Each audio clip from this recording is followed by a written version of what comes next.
Ladies and gentlemen, comrades and friends, welcome to the week with me, Comrade Fatso. And we are celebrating this week as January disease finally comes to an end and February disease begins. It's that time of year when a special guy normally celebrates his birthday. And we even see the headlines this month, Mugabe birthday preps at advanced stage. Except there's a twist this year. The ruling party won't be hiring a stadium with thousands of hungry school kids in Marondera. No, the ruling party, according to the Youth League Deputy Secretary Louis Matutu, is going to be buying Bob a cake and taking it to Blue Roof. Wonder who'll get the tender? Bon Marché, Food Chain Group, Pick and Pay? Definitely not Choppies. The youthies will apparently knock on Bob's gate and hope that he opens. Ndara, sorry about that November cool thing, but we brought you some cake. I guess the Youth League wants to show Bob that he can't have his cake and eat it. Well, he can have his cake, but he has to eat it at the gate. We now cross over to our chief cake specialist, King Kandoro. King, what's happening on the streets? There is pandemonium on the streets, Fatso. That's the word for Jojo. And all these big companies are fighting for this tender, Fatso. It's a very big tender. They're fighting. Who's the probable winner as things stand?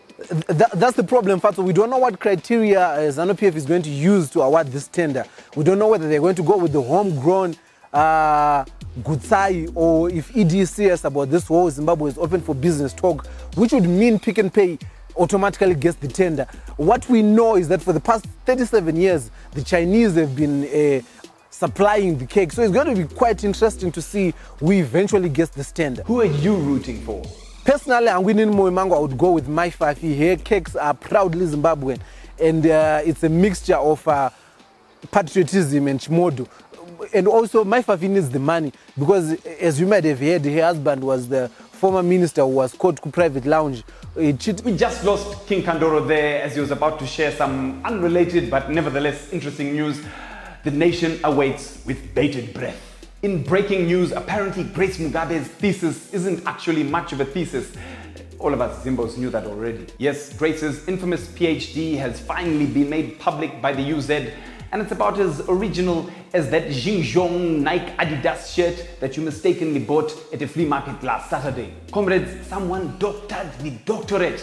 I mean, the thesis seems to be a copy-paste affair with more remixes of original work than a track by DJ Stavo. Grace's PhD was about family, and it makes sense because she was always such a caring mother. We have traveled na George kwese ndichiti kana zveshe tikaona kuti pane situation yekuti taenda kumba kwemaambassador tiri kuda kuseva zvekudya iwe unozviziva George uya mwana tosimuka toseva. She always showed respect to others. Kaukonde, I almost punched him. And she loved children. Here at The Week, we want to give you 5 reasons why this really is a new government and a fresh start. 1, it's government by the youthies. As the new president is like 20 years younger than the old president. Okay, he's still like 75 years old, but that's progress, MaComrades. I mean, imagine in like 37 years, we could have a 40-year-old president. 2, the government really loves youth culture. I mean, can't you see this is a military touch movement? Military touch. 3, they've arrested everyone accused of corruption. Okay, except him. And him. Well, they're getting their money. Hey. 4, the government has AC Lumumba, and he is a fresh start. Kind of. Not really. Man. Hey. 5, ED's government really wants election reforms. In one of their new reforms, ZANU-PF supporters and chiefs are kindly asking to see people's voter registration slips because they want everyone to vote. They're so good, those guys. We register, congratulations. But we'll keep it for you. Talk chengetera thing. Rudikano my boss. Talk chengetera thing. We always knew we were led by clowns, but now we have proof. ZANU-PF MP Joseph Chino Timba recently launched a comedy book.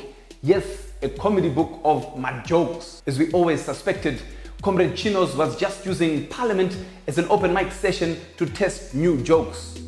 Vana vasikuta manotsi. Hazviti here kuti muchigadzira honeycoin $1, honeycoin $5, honeycoin $100. Comrade Chinos, until ED supposedly creates these millions of jobs, comedy is the only job that some of us have. So, comrade, please don't take our employment. Zimbabweans are eagerly anticipating the big event in February. No, not the 21st February movement, the Winky D album launch. The country is waiting to see if the gaffer can pull off a musical coup or if he's been overthrown by a new dispensation of an silent killer, the angel of war, and many more. Activist Fatso Zamara has announced that on the 9th of March there'll be a big action in Harare's CBD to celebrate Itai Zamara and to demand answers from the new government about Itai's whereabouts. Follow Occupy Africa Unity Square on Facebook for more. Thanks for joining us on The Week. Follow Mugabe TV on social media. I've been Comrade Fatso. You have been the people. This has been The Week. Thank you. And Futek, and Angel of War, and many more. Angel of War.